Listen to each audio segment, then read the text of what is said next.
Hey guys, welcome to the part 2 of the Untold story of Africa. In the first chapter, we uncovered the glory of Africa. But right now, we're going to go deeper, not just into the history, but now into the mystery of the history. This is not about what they took from us, it's about what they buried in us, and it was intentional and on purpose. So Africa was not isolated. Africa is the pulse of the world. If you read your Bible keenly, you will find that we understood trade. Jacob is sending his sons to Egypt to buy food. That is trade. You're exchanging money for something else. So it tells you that even in Genesis, people understood how to trade. So long before the maps were redrawn, Africa had the trade routes. Egypt is in Africa. So it tells you Jacob is dealing in Africa. Okay? So our trade routes touched all the corners of the earth. The gold in Ghana reached the Middle East. The Ethiopian spices traveled up to India and China.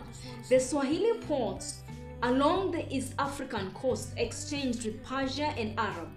The Moorish scholars, many from African descent, carried science, philosophy, and architectural skills into Spain and Portugal. We are the people who built the majority of the structures you see in these countries today. Even in the America history, you will see the traces of Africa presence before Columbus arrives in America. We were global, but not in chains, only in divine connection. Our knowledge is not lost. It is obscured. There are gatekeepers like Romans that have obscured our very own history, our own documents of history, our own scrolls, our own stories have been obscured by empires such as Rome. Africans' wisdom did not vanish. It was obscured, erased, but it went underground. It became the secret societies. It became the coded language. It became the story. It became the song and the symbol. The Dagon of Mali knew about the stars. They could read the stars. They could read the stars with the naked eye before the telescopes existed. The Kemet priests studied energy, vibration, the sacred geometry long before quantum physics caught up. We built cities, but we also built portals of consciousness because we understood that divinity flowed through nature constantly. What about the female? What about the female? In Africa, you will find that the history we are taught in class, I don't know about abroad, but here at home, we are taught that women were oppressed. But the truth is that the African society, the ancient people understood the power of the feminine. Before the patriarchy were extorted and exported through religion and empires, Africa remembered the balance of the masculine and the feminine. We had queens. We had women that were warriors.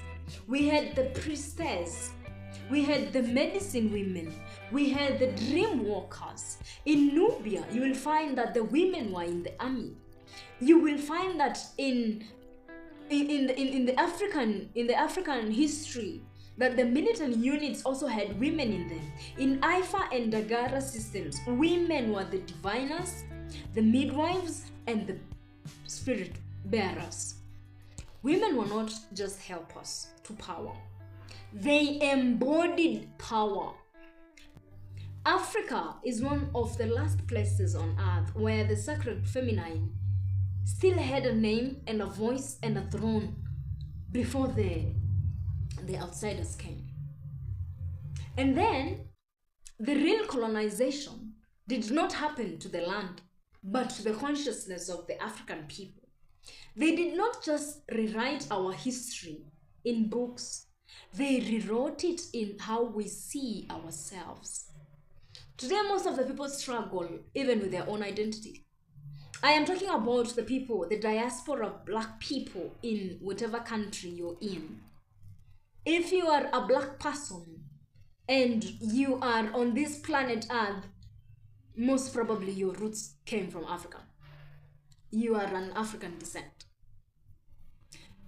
Why did I am going to make a video for that. Why do I think all the black people, as legendary as they are, everyone that stood for the black people